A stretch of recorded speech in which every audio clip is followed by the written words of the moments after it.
Hello, my name's Tom Stokes. I'm here with Polly Levengood Lendacki and her son Steve and Mary Ellen Lash and Carl Brown filming, and we are going to conduct an oral history interview. So if you could just start by talking about your early memories, when you were born, where you were born, your family. Well, I was born a mile away from here, right along Main Street, coming out of Oley, up to on the Levengood farm. At that time, all the births were at home, so that's where I was born, and then that's 90-some years ago. 90-some years ago, great. Now, did the doctor come for a home birth? Yes. Everything was home births at that time, unless you could. I had something that needed to have extra medical attention. Everybody was born at home. All my two sisters and my brother were all born at home. Who was the doctor? Dr. Herzog. Herzog. There was a Herzog here in Oley. Okay, and he was coming. Was he coming from like downtown Oley? Right, but he was right in the middle of. I think his offices were across where the bank is located now, right across the street from there. There were two doctors. There was a Dr. Clauser also, but he had his offices just further down the street. So you used the close one. Right, yeah. And then could you explain a little bit about your parents, kind of what their names were, where they were from? Yes, my dad, of course, was Levengood. My grandmother's name had been Sally Brown when she was growing up, and she is buried down on the cemetery down here in Oley. On Main Street? On the church. On the Main Street cemetery there. And my father was born to her out of wedlock. But then the rest of the family, and there were 7 of them. 1 girl and 6 boys. And your father was the oldest? And my father was the oldest. Okay. And he was a strong character as he grew up, and everybody came to my father if they needed any help or advice or whatever. They all checked in with my dad because he was a leader. Oh, cool. Okay, yeah. And now the farm on Main Street, did he grow up there as well, or did he buy it? No, he did. He bought that farm from George Rothenberger. Rothenberger's, the family that, one of them lived next door. And there were 5 or 6 of them, of Rothenbergers. One of them, when I lived on Main Street growing up, one of them lived just down the street from the house that we lived in. And there were a couple of others that were in the family also. But my father was the oldest, and my grandmother, I guess, my step-grandfather, they more or less, he was one of those guys that took charge and took a leadership kind of role. Yes. Now, where did he grow up, and where did his grandparents continue? He grew up about for a while anyway. He grew up little south of Oley. He would have lived. I guess that's on the road going down to Yellow House. He lived along that straight road for a while. Then they moved down to not too far away from the Oley churches in the center part of Oley Township. The twin churches. And that's where he spent a number of years there until he grew up. Okay, and then did he grow up on a farm there, or was it just? They never were farming. Okay. But he worked for all the neighbors. Yeah, helped out. Yeah. So he got into farming himself. Yes. When he bought the farm on Main Street. Yes. Okay. He did work at Carpenter Steel for a while during World War I. Oh, He wow. worked at Carpenter Steel. then when he, after the war was over, that's when he bought he lived in,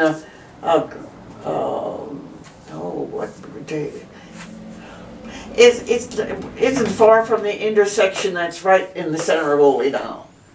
He lived in a house he and my mother, when they got married, lived in the house there for a while. Then they moved to the farm, rented it for a number of years, and then bought it. So. Okay. Could you talk about your mother a little bit? Her maiden name and her background. My mother's maiden name was Schlegel, and she was a daughter of George Schlegel, who owned a good-sized farm south of Oley a little bit, and that's where she grew up. And how he met her, I have no idea. Sure. But I know she was a very attractive woman because she had red hair, and she had the darker red hair. My dad had the light colored red hair, so there were two redheads there. Now, you or any of your siblings, did you have red hair, or did you have all of us? All really? Okay. Yes, okay. all four of us had. So, you always knew when the Levengood showed up because of her forehead. Red hair. Yeah. No, that's not too common around here. Very interesting. Yeah. Well, do you want to talk a little bit just about growing up on the farm there on Main Street? Yes, when I was we had a hand operated hand pump that was right next to the house, you could say, and that I remember that going out and pumping water and bringing it into the house. But then when my father lived there, they started small, and they kept adding, they added a water pump, and of course they had cows, so they added a water pump out there, and everything that was necessary for the farm. And it was a small farm because when I was in high school, we had at one time we had a herd of cattle. I think there were about 20 of them. And then they got some kind of disease that attacks cattle. Oh. And they had to destroy all but 2 of the cattle. So by that time, my dad was working. He was not working at home. Yeah, because there was enough there. Well, and of course, my brother grew up, who was was 5 years older than I was. So he was the oldest? He was no, I had a sister that was... You had an older sister? Yeah, I had an older sister. She was 2 years older than my brother. When my brother graduated from high school, they decided that one of them had to find an outside source of income. So they both went looking for this extra income. And of course, my brother went into the St. Lawrence Dairy because that's what the farm operator is. And to apply for the job, yes, as I said to them, "You don't need any help, do you?" He's very enthusiastic. My dad found a place to work because he went to Carpenter Steel, and they hired him immediately because he had a background working for them, and he had an excellent background. Oh, okay. So then he worked in the steel mill until World War II was over. Then he came back, and by that time they had bought more equipment, and they were set. Full-time farming. Yeah. Full-time working farming again. Right. So did he continue to raise cattle after? Yeah, yes, he did. He raised the cattle, but then the Campbell's Soup Company came in and started raising the tomato plants. And my dad planted a lot of tomato plants. So for quite a few years, we raised a lot of tomatoes. And that's kind of what helped to get the farm back on Yeah, selling the tomatoes. Financially set up so that they could operate then. Yeah.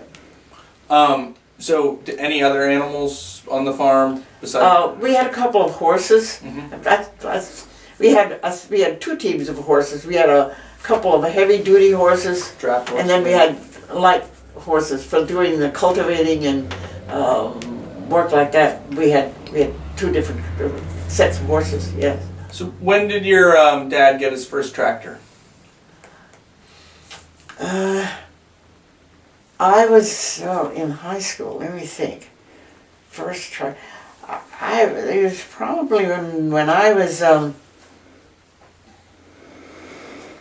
in the last couple of it was close. It was around 19. To think. About 19 in the 1940s, 48 something like that. Late 40s. Okay. Yeah. Yeah. They bought more and more equipment and expanded a lot. And we wound up, because we had the equipment, we wound up going to help the neighbors with their, we could help them out with the harvesting that they did. So, as you got more equipment, you spread out until the cable soup company came along and we started raising tomato. But you were saying that you were still cultivating them with horsepower. Yeah, the best. tomatoes. Okay, Yeah. That was my younger sister's job. Yeah. She would spend day after day cultivating all the corn, all the tomatoes, anything that needed cultivation. Yes. Polly, tell Tom about cutting hay with the sickle bar and having to sharpen the blades. Yeah, that I did. Harnessing the horses and doing the binding.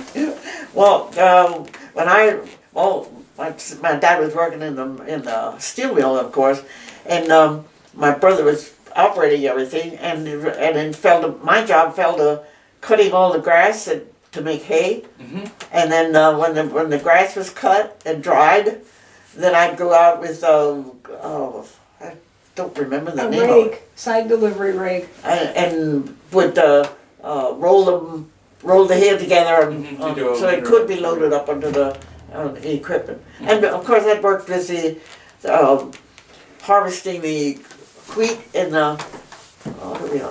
we did wheat and barley. Okay. And when we harvested that, I operated that equipment with the neighbor boy. Because my brother he did the heavier stuff. Yes. But luckily the guy across the street from growing up with him, he was old enough to drive the tractor, and I operated the equipment. And if anything stopped working or a string tore or something like, you'd have to crawl into that and fix it up and figure out how to get it operating again. So. I learned how to operate equipment like that too. So your dad was at work, so you couldn't ask him for help or anything if you had to figure it out on your own. Had to either figure it out and mostly my brother was doing other things, so you had to learn how to operate all that equipment. What was if you remember the neighbor boy's name who was helping? Harold Rothenberger. Harold Rothenberger. Okay, yes. So he was one of the Rothenbergers. Okay. Yeah, he's one of the Rothenbergers. Yeah, he eventually. He was childhood playmate. He wound up playing the clarinet, and that was after he'd been in the service. When he came back, he went to college and got his college education. But he used to go to New York because he won scholarship to go to New York to play the clarinet. Oh, he was that good. Wow, yeah, cool. He was that good. Oh, cool. Wound up being a professor over in Lancaster County. Of music? Music. Oh, cool. Yeah, wow. Yeah. Good for him. I have a couple questions for you, Polly. When you cut the hay, you told me that you used to sharpen the sickle bar. Yes. By yourself. Right. There was a long, they were V-shaped knives on a long bar, and every day before you went out to cut the grass for that day, you had to take that back there, crank up a sharpening stone. It was a stone, round stone. You'd start it running, and I'd have to sharpen every one by hand. blade. Wow. Yeah. So they weren't self-sharpened. Yeah. Huh. And tell us some more about the binder. About the binder? Yeah. Well, that's the thing that cut the wheat and What else we cut? Barley. Barley. Barley, oats too? Did you? Yes, we had Do oats oats, too. okay, yeah. Nice. But the reason I remembered the barley was because it had barbed on the grain head. Heads, yeah, did it have the awnings? Yeah, the- it had little yeah. it had little whisker like. Yeah. And they were not nice. Yeah, they're prickly. That's what keeps the deer out of it, is having those awnings on it. I don't know. Yeah, no, that's interesting. So, the binding, so that would mow it and then bind it together, and then would you come along later and pick it up by hand, or how would you? No, when you went out with the mower, Mhm. and that had the knife on it, Mhm. and you cut it down, you left it sit there. Now you had to gauge it according to what the weather was going to be like, because you wanted To good dry, weather yeah. for a couple of days, because you need to have that dry. Mhm. And you leave that grass dry. It didn't take too long, but you leave that grass dry. Then you had to go out and roll it onto rolls. They called it rolls. You would kick it into the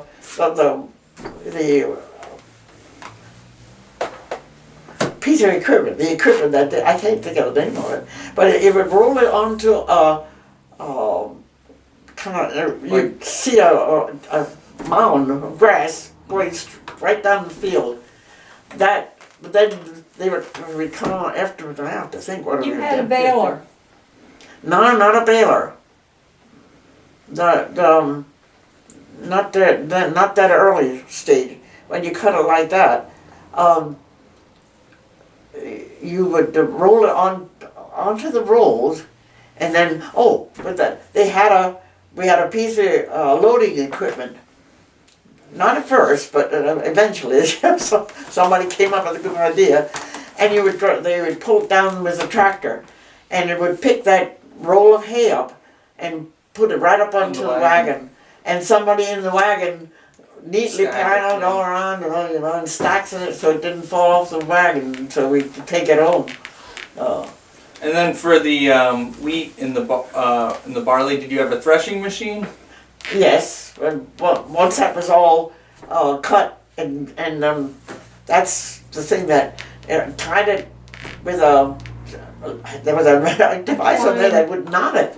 Yeah. And tied shut. Mhm. And then you'd have to go in by hand, pick them up and stack them. Mhm. Leave it dry. Once it was dry, then we'd go in, then by hand. The sheaves got tossed up into the wagon and were loaded. And we had you had to learn how to stack that in there so it wouldn't Fall off, yeah. Yeah, And you could and- get a pretty big stack. I assume Yeah, you were you gotta- stacking it pretty high. Pretty high stack, yes you But- did. Yeah. How high would you say? Oh, I'd say at least 6 foot high above the top of the wagon. Yeah, above the top of the wagon. Yeah, not top, I mean, yeah, well, From the floor, yeah. Yeah. Sure. Uh-huh. And then so the threshing machine, was that was that stationary when you would Yes, thresh it? Okay. that was set up in next to the barn, Mhm. because a pipe would blow it up into the mow, okay, I think you call it. Yeah, the hay mow. Yeah. Yeah, and it would blow it up into there, and that when my brother and I did it, he would toss the sheaves into the machine, and I would tend the other end of it where the grain Was coming rolled out, out. yeah. Yeah, then you had to, and then you had to learn how to, yeah, because you had to tie it shut, or your Yeah, grain it'd be would, overflowing. yeah, your grain would fall out of it. Yeah, yeah. He and I would operate that together. Yeah. Now, is that one of the? Would you share that equipment, that implement, with your neighbors, or was that just all, What do you mean the thresher, or was that just for your own? Yeah, yes, we did. You shared. There were some neighbors that we would, well, there was not too far away from here, that was close by. They didn't have the threshing machine. Mhm. So we'd go over and do that for them. And because we knew how to operate it, and my brother and I did that. And then we came to, we went further than that, because we'd go down Water Street to some of the farms way back in there. Mm-hmm. That Water Street. that Steve's Brewery is now. Yeah. Would you get paid when you would do that, or was My dad would get you paid. would get for paid that. by the neighbors? Sure. Any money that we earned, all of us, all went into the To the family into pot. the family pot. Yeah. Sure. You know, money was Yep. not too plentiful. So Yeah, well, it's good for you guys to work so hard for, you know. Yeah, you pay. bet. That's good, Yeah. Tell them about milking cows. What's that? Milking the cows. With the cows. Milking the cows. Oh, milking the cows. Well, some of them were very cooperative and some were not. We did of course all hand milking, and there was a time that actually the herd was wiped out because they got a disease. That's what you said. Yeah. Yeah. And some of the cows that were cooperative, you could do anything. I mean, They wouldn't mind. Yeah. mind.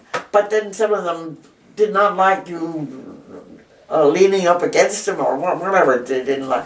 And you had to put, we called them, I guess it was called the kickers, because they had a device on the end of it, kind of shaped like that. And you would attach that in back of one leg and bring it around and catch it again and So around okay. the other leg. Yeah. Then if they tried to kick, you know, it There's didn't much work. tension, yeah. Mostly it didn't work. I can tell you it. I got a couple of kicks that were not too keen, and it depended on the size or the physique of the cow, whatever it was. Some of them could lift their legs pretty high. You know, I got kicked into the face. Oh yeah. Oh, ow. Yeah. Yeah. That makes you not want to go out and do it again Well, that next I think morning. maybe I'm still carrying the results of that because I have trouble breathing. Oh, okay, sure. Yeah. Yeah. Now for the animals, and I guess for your family too, did they buy feed or buy flour from any of the local mills? We didn't. Yeah, you had to buy your flour. Yeah, your flour then. Yeah. Yeah. But the feed, of course, you got the hay. Mm-hmm. But then they needed the grain too. You would use, So yeah. that grain, we raised it, but then it was taken to the mill to be ground. Which mill did you take it to? Down at Pleasant, it's at Pleasantville. It was down below Oley. Okay. There was a mill, Spangsville. That's Spangsville. The Spangsville. by the covered bridge there. Yes. Okay. The gristmill down there. Grismersville. Yeah. Grismersville. That was a fun place to go. Yeah. When I saw my dad was going down there to feed ground, I'd scoot out there and hop on to go along down there. Yeah. Because you got to, in the wintertime, you got to go inside the building, into their nice warm, the miller lived in that little room. Mm-hmm. And he had a little couch thing in there. Yeah, a little stove. I got one back here because my husband and I spotted the one that was down here at the mill. Oh, you got it. You got the little. Yep, when I saw that, I said, We like it. we're Yeah, you taking remembered that. it. Yeah. Yeah, we're taking that. Yeah, I got it. Huh. Okay. Yeah. So Fainting couch, it's called. fainting couch. Fainting couch. Oh, yes. interesting. Yeah. I can use in the better class places for whenever some female folk. Yeah. Oh, okay. Fainting She's couch. feeling. Oh, Yeah. wow. Huh. That's funny. Tell Tom about learning to drive. What's that? Tell Tom about learning to drive. But I learned to drive. Yeah. Oh yeah. Well, thank God for my brother. Whenever he went, because we were 5 years apart, when he got older and my dad was working in the mill and we needed to do things, he always said he'd call me. He needed somebody along. He needed company along when he went somewhere. That's how my brother and I got to be such good buddies. Yeah, just And working. he took me along, and when he took, we went on an errand somewhere, and I was 16. Didn't have my permit yet, but I was 16. So coming up from Yellow House, he pulled over to the side. He said, "Okay, get in there. You're gonna learn to drive." Oh wow. Yeah, that's an informal. Yeah, quick lesson. Yeah. So I had to. He taught me how to drive there. And what kind of vehicle was it? It was a Ford. I don't know what it was. Dad had one. A coupe. Yeah. A Ford coupe. Yeah. Car. Yeah. And yeah. Now that the one of the car he had trunk in the back, and what you used. My husband had the same thing except his had a rumble seat in it. Huh. They were That's two fun. Yeah. Is that where you would ride? In the Rumble seat. In the rumble seats? Yeah. You know, it was just Yeah. it was just a small seat. in the Yeah, back. yeah. Yeah. A Ford. Mm-hmm. Yeah. Coupe. Yeah. Right. That's where we started dating. Really? Yeah. But he had that little When he had the Ford. car. That Okay. little Ford coupe. So. Now, did you meet your husband in school, or did you? It was Lendacki Levengood. Yeah, right next. Yeah. If you were seated Alphabetically. alphabetically, I sat behind him Oh, great. Yeah. or beside him, Mm-hmm. depending on. But I didn't. He was so big, so much bigger than I was. God, I was one of the smallest runts in the class. Mm-hmm. That I kind of was a little bit shy or somebody. The only thing I remember about him was that in the 3rd grade, he was trapping and he caught a skunk and went to school. When he got to school, they said, "You got to go home." Because he's So he wasn't going. He wasn't yeah. going to call his dad. But maybe his dad wasn't home because his dad was a coal supplier. Mhm. So he might have been delivering whatever. But anyway, he knew that his dad was not going to come get him, so he walked home. He walked out. Yeah, because I remember the next day. That's the first I was really aware of him. I said to him, "How did you get home?" He said, "I walked." Yeah, all the way out to old Also, here. Yeah. Yeah, back to here. Yeah. Yeah. Huh. Well, yeah, I'd like to, if you could talk a little bit more about your husband and his family and the store and the hotel and the mill. Well, by the time I became acquainted with everybody in the family, it had been a grocery store. My father-in-law started a grocery store there, and he operated that for years. Then he shut the grocery store down because I have various things that are left over from that were still in the Still left over. in stock. Yeah. Okay. And after he closed that down, he started a little bar room down here. Just to say, he was always just small, heated by a potbelly stove, and that ran year round because in the evening it got damp down here, so they had that stove on real low, To dry it out. kept the place dried out, and all the people. Well, he was evicted from my father-in-law was evicted from here. He had a place in Reading. It was a little bar room, and he was evicted from that. He got into a argument or whatever, and he was kicked out of there. Huh. Luckily, he had gone past here, saw it was on sale, and bought it. So that's how they ended up out here. Yes, Oh, that's how because they got kicked out of where they were. My father-in-law was a pretty strong-willed guy. Yeah, sure. Yeah. and so they moved down to here, and my husband wasn't born at that time yet. His older brother was born there in Reading, but then from there on, then they were not. The rest of them are all born down here in Oley. Yeah. When you were growing up, did your family shop at this store, or were they going to Oley? No, they went to Oley. Yeah. Yeah.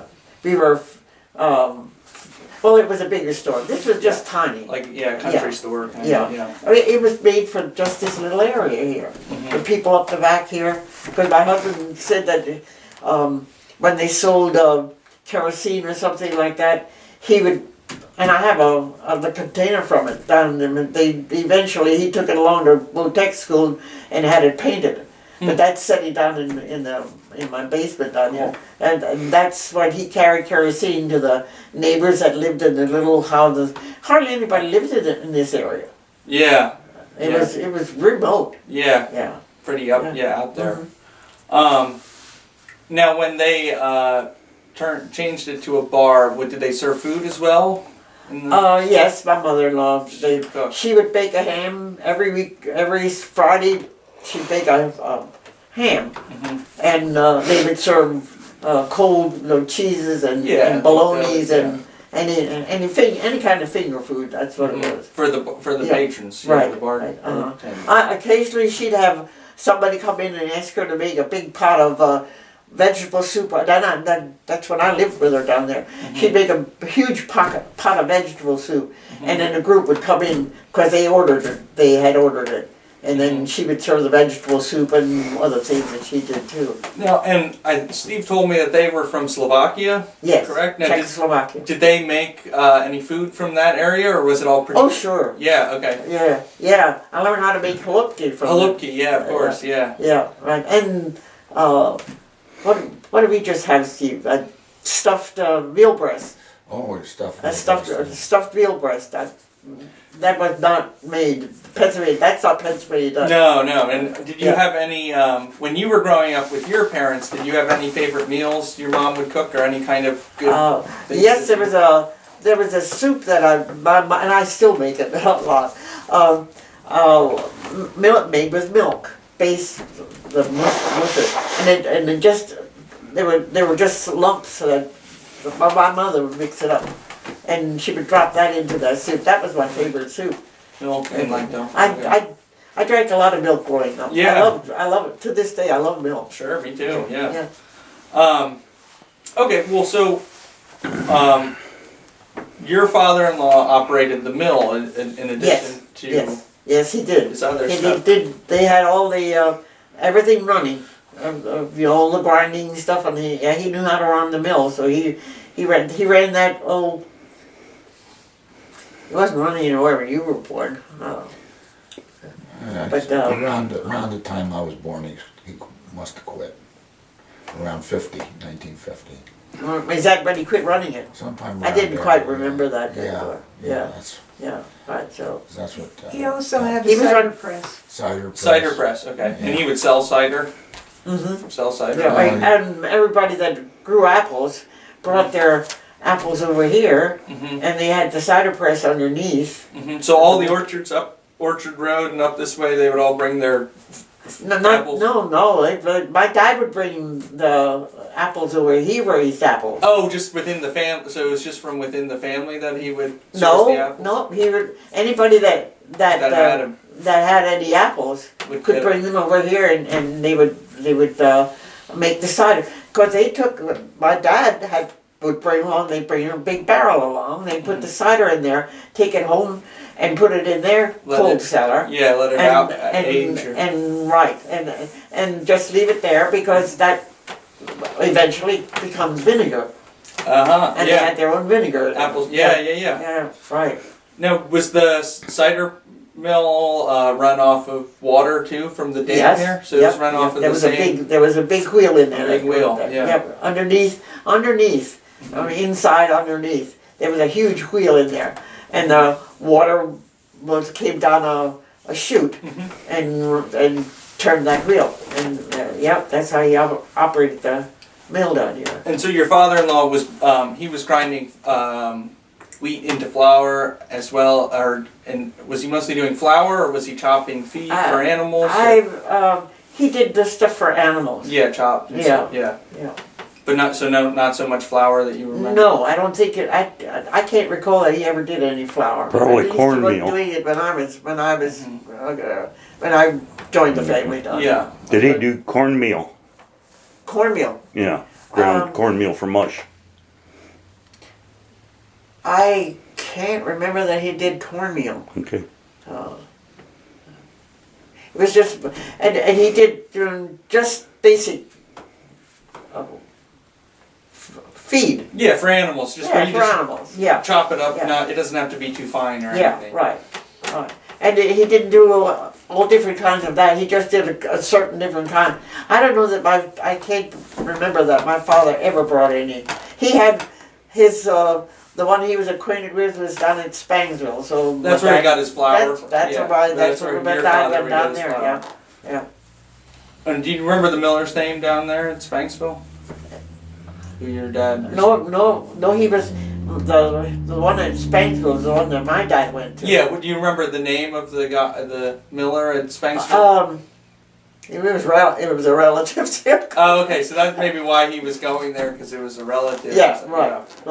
Yeah, sure. Yeah, because I know I had an aunt that grew up there, so it was relatives of our family. Mm-hmm. Yeah. The Greasmers built that mill. I don't know if What's that? was it a Greasmer? No. Well, that's something else that we can always find out Yeah. in It's okay. at a later time. So, what year did you graduate from Oley? 1944. 1944. Do you have any? Are there any classmates of yours that are still living? Still living. I don't know of any. You don't know of any. Okay. No. And wait. What the heck is his name? He lives over at Lubbocksville. And he belongs to the church down there that I belong to. He lives in Lowboxville? He lived in Lubbocksville, yeah. I can't think of it. He was a buddy of my husband's. I can't think of it right now. Oh, well, yeah, no worries. So did a lot of the boys in your class go serve in World War II then? Or around classmates?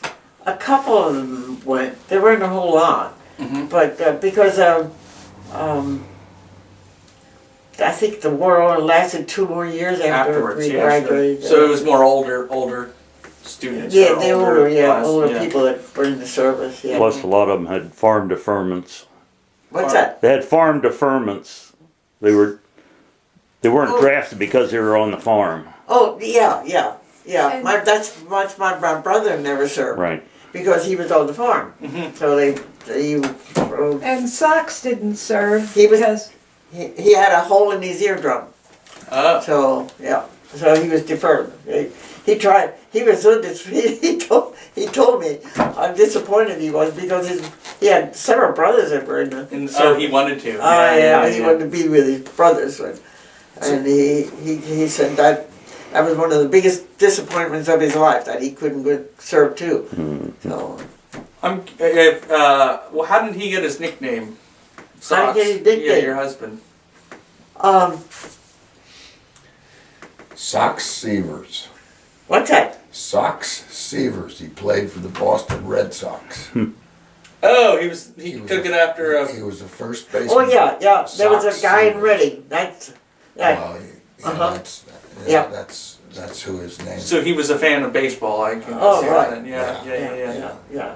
And a lot of the people that his dad got acquainted with his dad through the bar room in there. A lot of them came down here, and interesting. they Yeah. they would come from Reading out here. Yes. Interesting. Wow. Now, my husband was born out here, Yeah. and I think he's the brother 2 years older than I've he been was. born in Reading. Yeah. Yeah. his father had the first electric in the area. He had a Delco system Oh, okay. so that there was electric for the house. Mm-hmm. I don't know how much electric, but there was electric for the house. And where was that? Where were they It was sourcing it from? Where was The mill. Oh, they were. It was a Ran insular off a water system. wheel. Yeah. Okay. Cool. So they had their own generator. Wow. Yeah. Huh. And how long did you know? How long they used that? How long did it take them to run power out here from the utility company? I don't know, but this one, Mm-hmm. I know that when I think over on the farm, Mm-hmm. we must have gotten it maybe when I was 2-3 years old at the most. Oh, that early. Yeah. Yeah. We It wasn't run back this way. Yeah, because this was considered pretty far out off the beaten trail, I would think. Yeah, didn't come back this way. Let's see. Well, you want to talk a little bit about your schooling and what you like. What did you like at school? What was, what courses did you enjoy? What did you do well in, and how did that influence your own career choice and your own career path? Well, I was fortunate. My sister and I, my older sister and I, we were fortunate. We were, I guess we took after our dad, who was a pretty smart guy.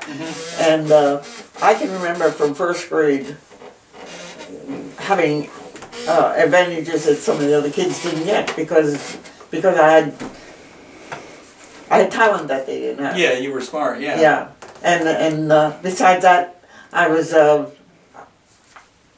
since I can remember, I was always drawing.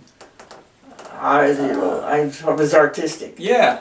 so that got people's attention. And musical.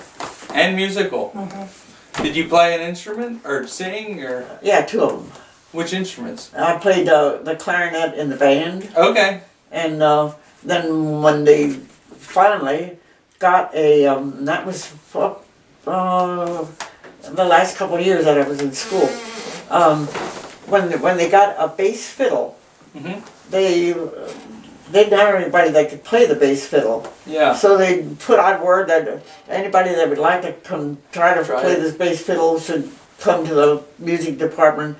So 3 of us went up. Well, they lasted 2 weeks, and And you stuck with it. I stuck with it. I loved it. Yeah, that's a big instrument too. Yeah, That's I a know, big- but it's fun to play. Yeah, Oh, yeah. And she was little. Yeah, that must have been bigger than you. Yeah. Tell them about the plays you were in. What's that? The plays. The plays. Well, see, there was that little word. In first grade, I was a magpie. I remember, and I lost my tail, and I had to get the tail back. That was first grade. In second grade, we had Rapunzel. Long hair, yep. Okay, I got Rapunzel. Oh, so you were always the lead. I could sing. Yeah, you And could I- do it. Yeah. And I loved to show off, I guess, when I was a kid. and I remember in third grade I was a butterfly. And a distant cousin of mine was a bee. And that distant cousin, by the way, was really musical because he ran up as a professor over in Lancaster County This at is the the- college over there. Is this the Rothenberger? No, that's not Rothenberger. Oh, That was sorry. Kaufman. Kaufman. Okay. Yeah, Dan Kaufman's son. And he was also very musical. He played the flute. Wow, so you had some quite talented musicians in your class, it sounded like. Yeah. My sister played the violin, Mm-hmm. and then I came along. I played the bass violin Yep, and and the the clarinet. clarinet. Right. Yeah. And my dad loved music, Mm-hmm. so he supported anything like that. And then the school at that time also, because they wanted to get kids involved in it, they would provide the instruments. Yeah, I think. Well, when I was in school, they still did that They up to did. a certain Did they point. still Yeah, do that? you got Yeah. if you didn't have your own, they Yeah. usually had some on stock. Good. Glad to Yeah, hear it is that. good, and I know that the band. Every time I see the band, it's smaller, so it makes me a little anxious. But I hope that they keep it going. Yeah. So, yeah, after you graduated, you went to Kutztown Normal School For a year. for a year. For a year, yes, because the principal over here wanted me to pick up. The principal at Oley. Yes. Was it Stauffer? Stauffer, Yeah. Fred Stauffer. He wanted me to pick up some art courses, Mhm. which is good idea because when I got to Mansfield, they didn't have very good art. Really? No, it was really poor. Poor. Yeah. When I took it, I had to take it. It was easy, I bet. Yeah, but it wasn't easy. It was boring. Boring. Oh, it was even boring. worse. Oh, Yeah, even gosh, worse. yes. I could have taught it better than the Yeah. So, was it at Kutztown or Mansfield that you decided you wanted to be an educator? I knew that You knew before? I knew that I would only spend the 1 year at Kutztown, and the reason I did because Fred Stauffer said she'll get art courses there. because he knew I had artistic talent. And he's the one that had, and he lived next door neighbor of ours too. He's the one that convinced my dad and me that I should go to Kutztown for a year. Then I transferred up to Mansfield because that's the only place that and Penn State was the only place you could get home ec courses. Mm-hmm. And Fred Stauffer wouldn't let me go up to Penn State. He said that was too big a school for him. Too far. Yeah. Too big. Too He big. was afraid I'd get lost there or whatever. So did you decide you wanted to be a home ec teacher, or was Yeah. that his encouragement? Yes, did I he did. encourage you? So he encouraged you to follow that, and that's how it. I all saw played out. that even though I didn't take the home ec course in high school. My goal was to get a home ec degree. That time it was vocational home economics. It changed years later. So it was just like you got your degree for if you went to Penn State, as when the guys went on Penn State, most of them. If they wanted to wanted to teach in the WAG section, but I had to go up to Mansfield to get that. Well, I could have gone to Penn in here, but that wasn't what they didn't have vocational home ec up here. So That's why you went to Mansfield. so I went up to there. Good move. It was nice. It was great up there. I Yeah. loved it up there. Yeah. Yeah. And then after that, you came back here. Well, I taught at Shillington first. Shillington first. Okay. Yes. And where were you living when you taught at Shillington? They rented out living areas to teachers. Teachers out in that and, area. and I didn't have a car to go back and forth, and but I only taught there 1 year. Okay. Then it opened down here. At Oley. Yeah. I opened down here at Oley, so I just shoot in. Yeah. Well, I'm sure at the time Yeah. Stauffer was still the Yeah. principal. Yeah. So he was happy to have you back. I'm Yeah, sure. yeah, he was happy to have me back. Yeah. When did you go teach at Daniel Boone? That's it. When did you go set up Daniel Boone? Not Daniel Boone. You were down in Amity Township teaching, setting up their kitchen and. Oh, down at Amity Township. Yeah. But that was when Steve was a little guy. Oh, okay. So that was in the 50s, in the 1950s, would you Yeah. say, or Yeah. 60s? Yeah. Yeah. I did, but what I did down there was I ran the cafeterias. The cafeterias. There, Okay. and it was down in Amityville and over Monocacy. In Birdsboro and kind of that, area. yeah. I ran those that. How did you have time to do that with teaching home ec at Oley? No, I wasn't teaching it. Oh, okay. Okay. This was just that was after In Steve was between, born. okay. Yeah. Right. But then did you come back to teaching home ec at Oley? Yeah. Yeah. When they opened the middle school. The middle school. Okay. Yeah. So you were teaching middle school. Yeah, I was students, teaching middle school then. That was middle school was a brand new idea, Mhm. Yeah. and I taught home ec there. So And what was the what was that course that you taught at the? It was involved with like sex education or something like that. you're talking too softly. So that wasn't it a sex education course or something like that they asked you to teach over here at Oley? And Oley. Yeah, that wasn't taught before. Oh yeah, family living. Family living. Family okay. living. That was a Yeah. brand new idea. Huh. Yeah, I had to go back to school You again. learn it. Was it controversial when you started teaching it? No, or- it wasn't. Oh, yeah, sometimes it was. Yeah. Because you got into areas that Yeah. they got, what are they teaching my kids? Yeah. Yeah, I'm teaching them what you don't teach them that they should know. Yeah, that they should know. Yeah. So you got angry parents? Oh yeah, right. I know that. I also got a visit from the school principal The principal, and yeah. asking you, what are you teaching? I'm getting. I'm getting all these phone calls, yeah. Yep. Then I told him what I was teaching. Okay, go ahead. Yeah, yeah. Yeah. But some of those mothers weren't too happy. Well, when did you retire from teaching at or teaching? Well, my husband and he went back to teaching and I was teaching at that time when the middle school had opened over here. I can't remember exactly the year because my husband and I both, he taught 10 years. And what did he teach? He taught Votech. I mean, Oh, he taught he taught painting and decorating. Okay, yeah. Sure. Paper hanging, all that stuff, yeah, yeah. That's when the Votech system started. Because he worked with them to get the Votech system started. Really? In Brooksy? Okay. Yeah, he worked with that, so, because he said every time he got somebody, educated, or, well, every time he taught somebody how to do these, somebody else would hire them. Then he'd have to start all over again. Yeah. So Yeah, but you can't afford that you can't afford to Business, teach yeah. somebody and then have somebody steal them that's paying, yeah, or they start out on Industries, their own business.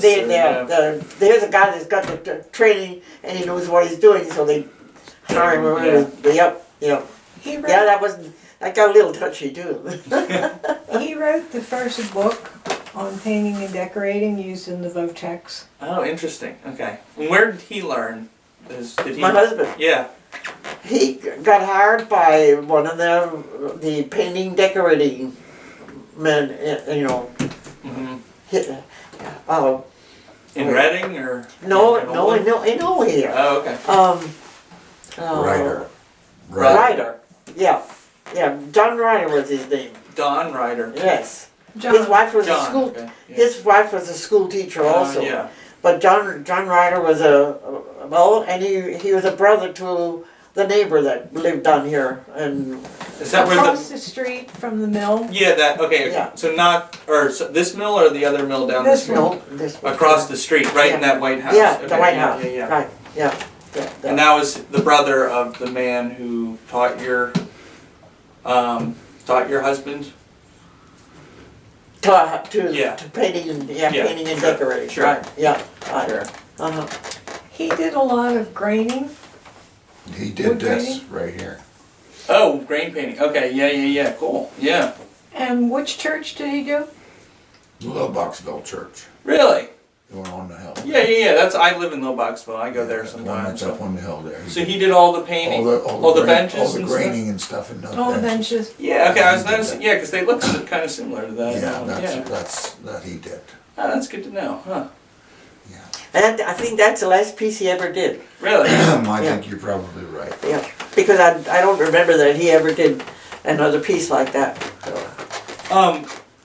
So can you tell me a little bit about the Oley Fair and your family's involvement in? Okay, my dad, when they went hunting up country, they had a small fair one fall when he was hunting up there. They had this small fair going on, so when he saw it, he said we could do that in Oley. Yeah. So he came back here and enlisted some. Well, of course he knew Fred Stauffer, he knew new guys, he knew all these different guys that had well known in the valley, and he took them along to see it the next year. Up country. Yeah, up country, yeah. And they came down and by that time I was up in Mansfield when this was going on. And he when they saw it, they got the group together. Well, they had a Lions Club, and the guys that were in the Lions Club they were the ones that you'd have to Yeah. movers and shakers. The area, sure, For yeah. want of a better word. Yeah. And he got them interested in it. So they took a look at it and they decided, yep, they could do that. And while I was away, they worked that way all the way through. Yeah. So And it was all up and running by the time you got back. Yeah, they started it and they used the school. Mhm. They shut down the school for a couple of days, and then Mhm. had all the displays in there and everything, and And they put up tents. Yeah. Yep. Up front there. Yeah. Yeah, There's some pictures of right. it, Yeah, they a lot of that eventually the fire company obtained that place, so they moved the stuff the over there. street, yeah. That wouldn't interfere with the school anymore. Mhm. So, yeah. At least they didn't have to clean it up after it was all done. Yeah. Yeah. Well, I guess we should wrap it up here, but I want to hear about, now, did you grow up speaking Pennsylvania Dutch? Did your parents speak it? Your siblings? Yes. Oh, yes. They spoke that better than English. Sure, yeah. Yeah. And when did you learn that before English? You learn that as you know, Just from being around hearing the it home. all. Yeah. Sure, like any other language. But when you would talk to people as a child your own age, would you talk in English or Pennsylvania Dutch? People like what? When you were a child with your friends or classmates, your playmates, would you talk to them in English? Yes. In English, yeah. In school, you didn't hear any Pennsylvania Dutch. In school. Unless you were out playing in the playground or whatever. Yeah. You didn't hear that. Mhm. No. And when you went to college, no one else at college was up at Mansfield or Kutztown. No one else. No, they didn't know. In fact, I had a friend that came from West Virginia, and I had a friend of hers that asked me how far south did I come from because I. Because of your accent. Oh, that's good. Yeah. Yeah. That's funny. Oh man, yeah, that is funny. Well, I don't know. Any other questions, Steve, Mary Ellen, Carl? Well, there was one other thing over at the farm. You said that you used to have to harness the horses. Tell us about harnessing the horses. What's that? Tell us about harnessing the horses to go out in the field. Oh. Well, we had two different. Well, one pair of horses was a huge. They had to pull the big equipment. Yeah. And then we had a set of small. Well, when we started raising tomatoes and things like that, you couldn't have a big horse going along smashing all your tomatoes. So we bought a team of small. Pearl and Maud. Pearl and Maud, yeah. Maud just plunked along. Pearl danced along. I mean, she was having fun. Yeah. She was fun. She was having fun. Yeah. And when I go out, I use Pearl and Maud when I mow the grass to make hay, and you get the horses out, set them there, throw the and that stuff is not light. Yeah. light. Yeah. It's made out of a lot of leather and metal. So, but you had to throw all of the harnesses onto the horses, crawl underneath their bellies. Yeah, tie them up. Yeah. And they didn't. They'd stand there. They didn't mind. They didn't mind. No. And I remember the one horse we had. I said we had big ones. That was boy, and he was a St. Lawrence Dairy was selling him because he was no longer useful for them to deliver milk. And so you bought those horses, you got them pretty cheap. Yeah. And they had a lot of life in them, yeah. We had them for a long time. But I remember one time, well, I told you we had the lighter ones too to do the cultivating one. And the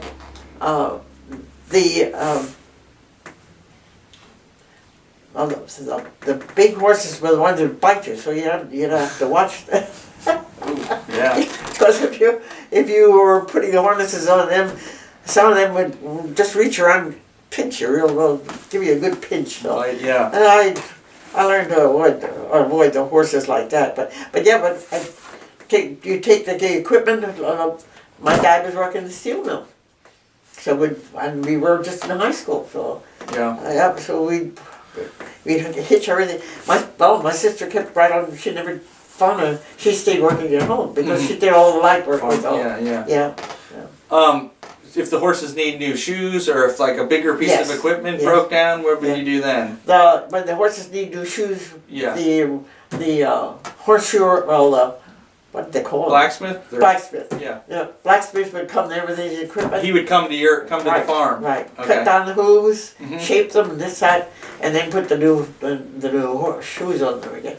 And that would get done in the spring, and if it, for whatever reason, going too hard or whatever, if then they would call him back to do the repairs on the horses too. Yeah, if they were worn down. Yeah. Where did you ship your milk to?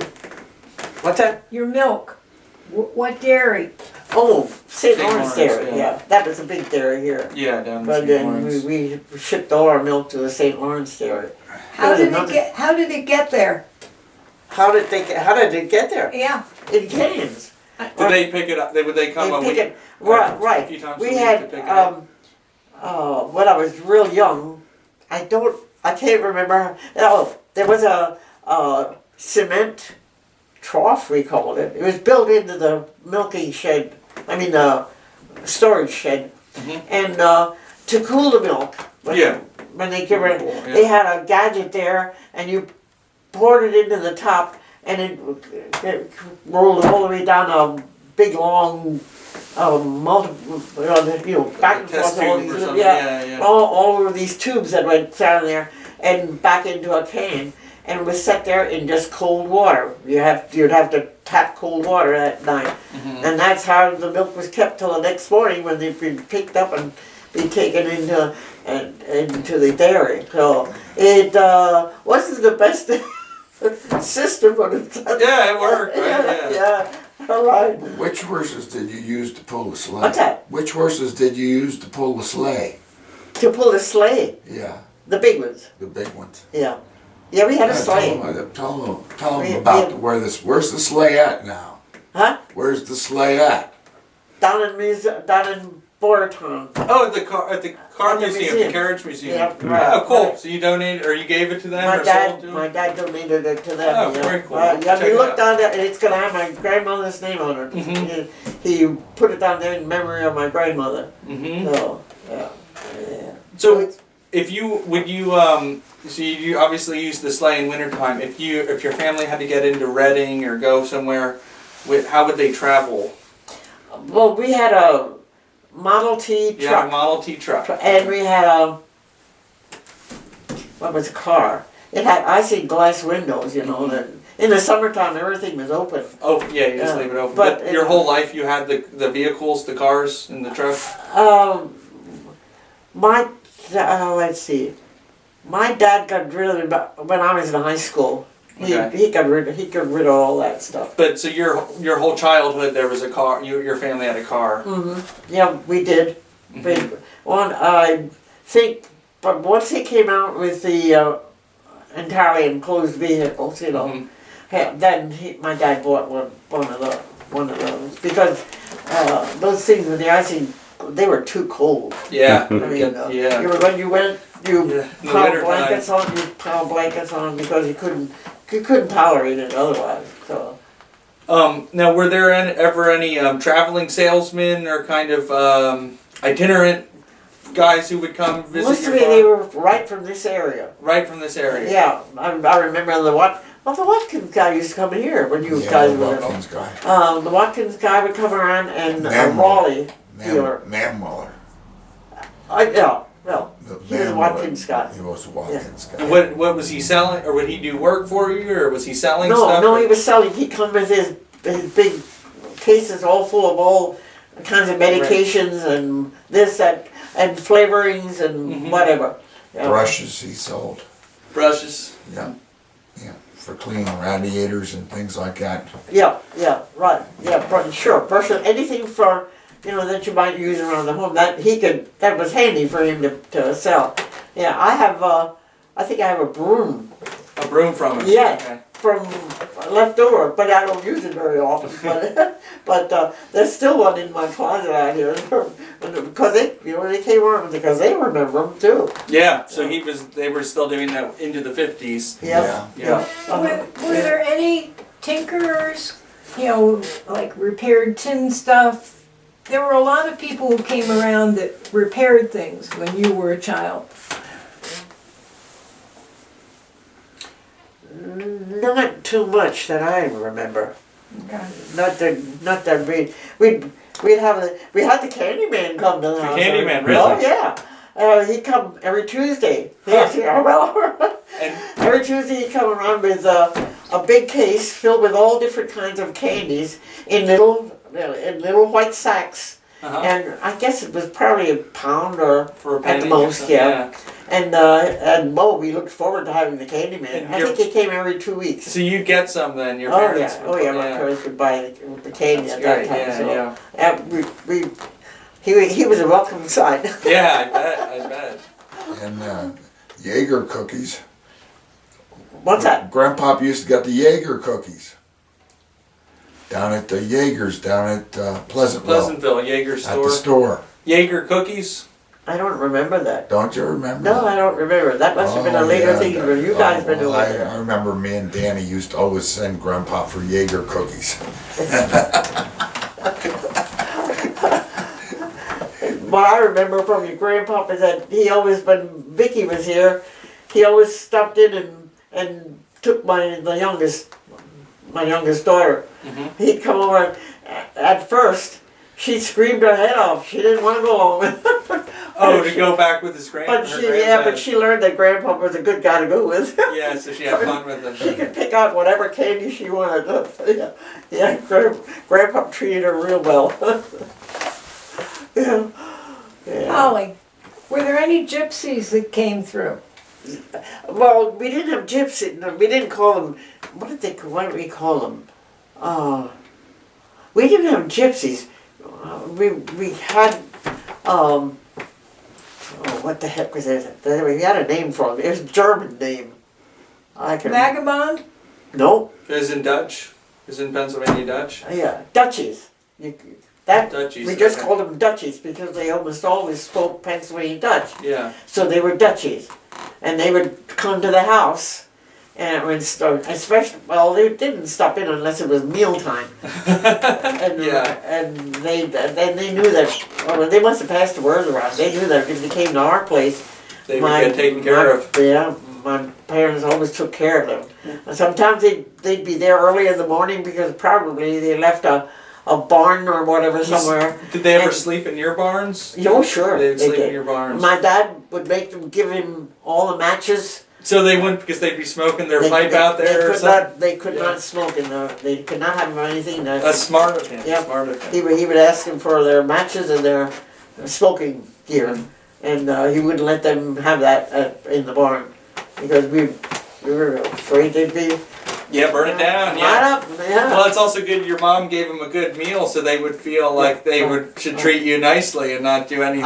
I can remember one meal that we were eating breakfast, I guess, and they stopped in and asked could they have something for breakfast, and my dad took bread, put scrapple and homemade scrapple in the bread, and handed it to they loved that. Yeah. Yeah,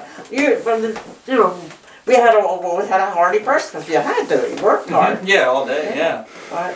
I guess the last question I want to ask is about your dad. Now you said he was a leader and he was obviously involved in starting the fair. What other kind of? How did he also be a leader in Wasn't the he on the community? school board? He I'm here, no. What was it about? He was in the Lions Club. The Lions Club. Okay. Yeah, he did a lot of his work when he was part of the Lions Club. When they came down here, that was a Monday night, first Monday of the month. And where would they meet? At let's see, right. You know where the doctor's office is over here in Oley. Mm-hmm. It's right across the street from there, and there was a hotel. That was a hotel there. Yeah. The Oley Inn or the Yeah, okay, the Oley the Oley Inn there Yeah, upstairs. or that's something. that's where they had their Lions Club meeting, Yeah. and he'd be down there. And was he also on the school board? Hmm. He was on the Yes. school board too. Yeah, he was on the school board. And you say Fred Stauffer, he was your neighbor, or he was good friends with Fred Stauffer? Oh, the sure. superintendent? Yeah, they were buddies. They were good buddies. Yeah, they were good buddies. But that's why you had to be careful what you did. Yeah, you knew. Yeah. They would right. get back Yeah. to your parents. Yeah. Although I don't think he probably found Fred Stauffer. I mean, my dad found out some things from Fred Stauffer that I never heard about him. Really? Yeah. Yeah. There's only one time that I remember that I did something that my parents really would have raised the roof. And because one day a buddy of mine convinced me to go to hop the bus and go down to Boyertown for the day. Oh, skip school, play hooky. She got into trouble for playing hooky. I never heard a thing from her. I don't know how. You didn't get in any trouble. I Huh? didn't, not a thing. I never heard that at all. Yeah. Holly, tell Tom about the day you were late for school and you decided you weren't going to be there late. Yep, that was when I was a senior. But well, we raised hogs, and the hogs broke out. They were housed a little distance away from the main building, and they broke out of the pen that they were in. And my mom came in and said, "I need help. We have to get these hogs by that." I was the only one there anymore because my sister. Well, she had already gone to school. She was because she was younger. She could. I was assigned to the job of cleaning up all the milking equipment and everything. So I was always late when she was in getting dressed while I was doing you were all still this. working. Yeah, and I was still working. Yeah, and so I was home, and my mom and the hogs broke out. So my mom told me I needed to go there to help to get the hogs back in because my dad and my brother weren't there. I don't know where they were, but they weren't there. So I helped her get the hogs back in the pen again. And then when I went inside and looked at what time it was, I was way late for school. No way I'm going to show up late in the middle of the day like that. So I went in the house and pulled out I knew there was ironing left to do, so I pulled that out and I started ironing. But my mom came back in the house. She said, "What are you doing here?" And I'm not going to school till lunchtime. Lunchtime I went to school. Yeah. And nobody ever asked me where I was. Really? Nope. No, you just walked right in? Nope. No one, I just signed in at lunchtime and nobody asked where was I. That was the only time I pulled that thing. That's funny. Well, I just remembered one other thing. Now, I think Steve had told me that your dad's family had lived at the Upper Kaufman farm with the cannon out front. Yes, my dad lived there when he was little. Okay, now so his parents were farming there, No, they just were renting They it? were not. They were never farming. but they just rented out the house then, or God,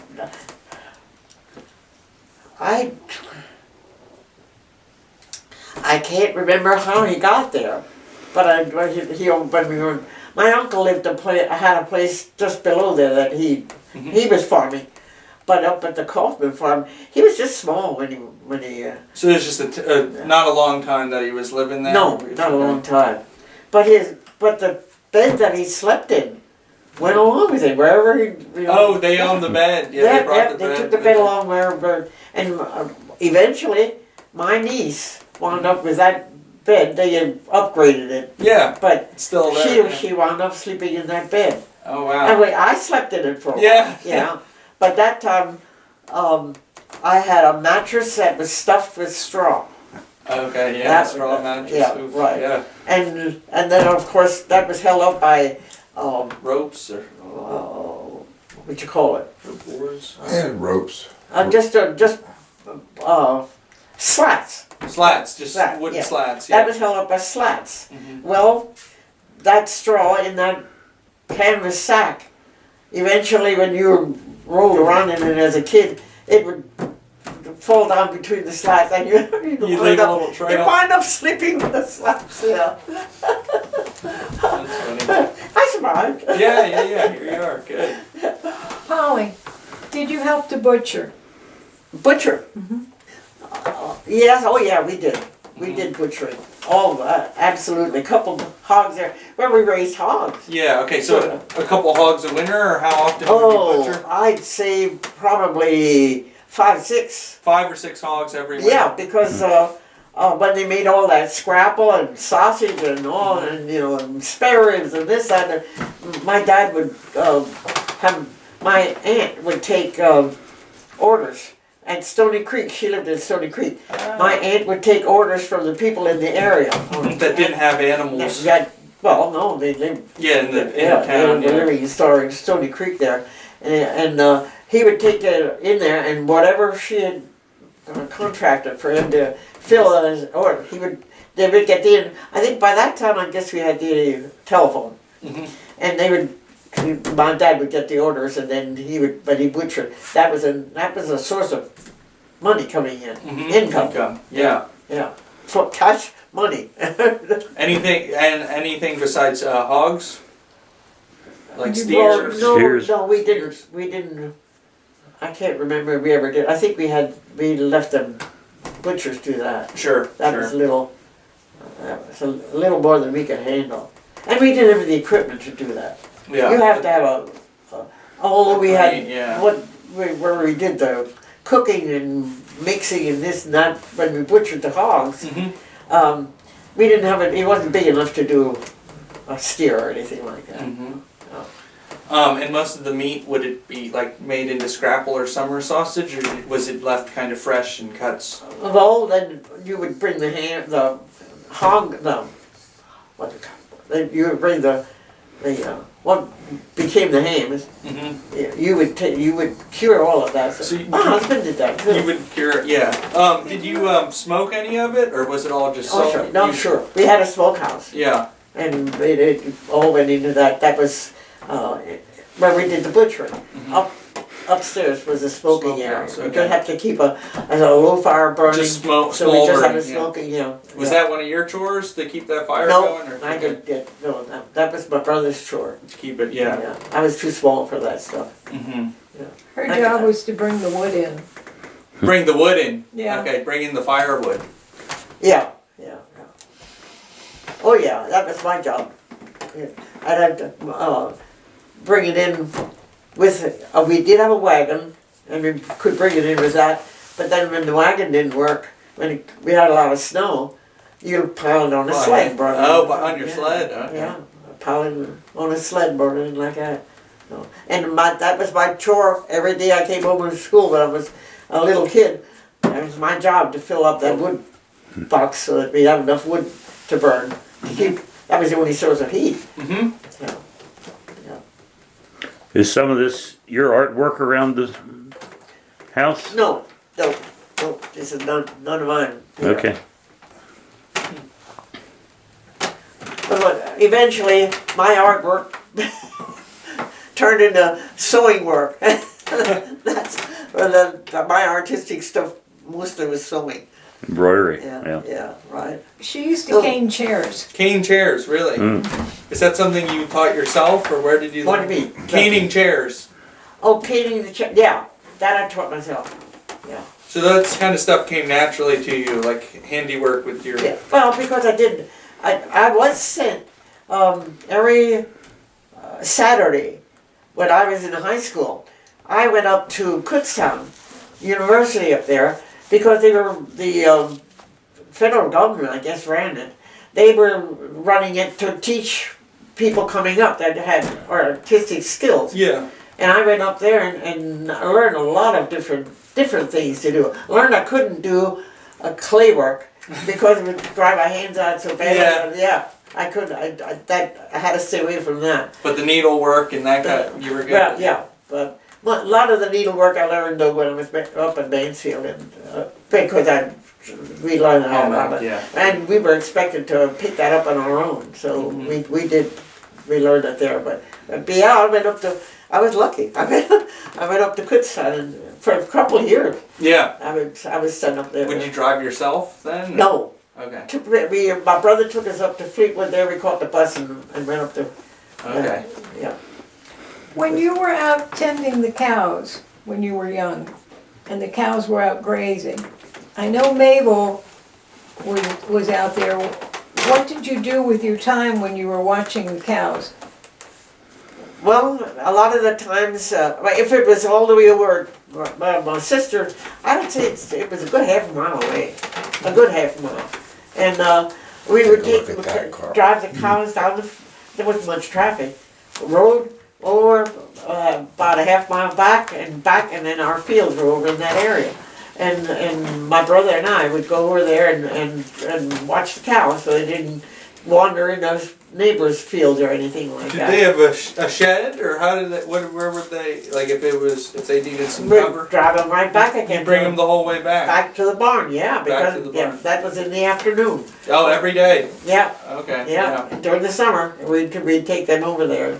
Now, we had different fields, that's not the ones we used all the Yeah, I time. have to look for, there's another one I we- got that. you know, I'm we sure. had different fields that had the grass and stuff into it. Mhm. Yeah.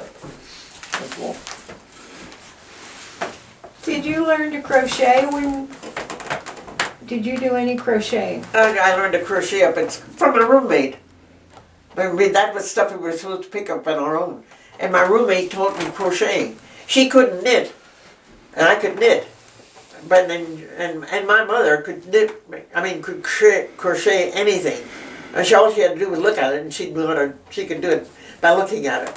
She couldn't read any directions in crochet. She had to see it.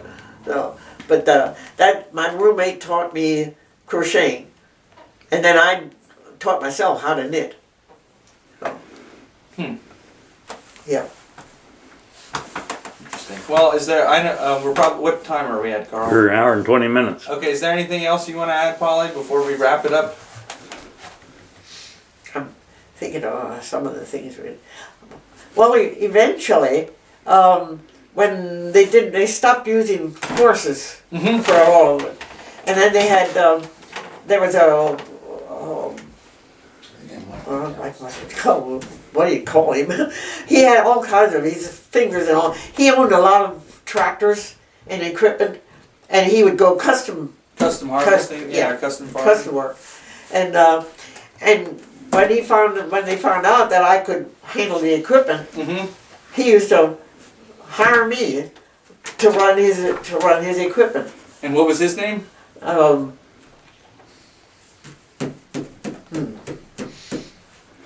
You told me a few days ago and I don't remember. Was he from Oley? Yes, he lived in this area here. He lived where that roundabout is. Where you go up Main Street, then you turn left, and then you get over to a roundabout. Near your parents' farm there? Yeah, above my parents' farm. Yeah, kind of near where like the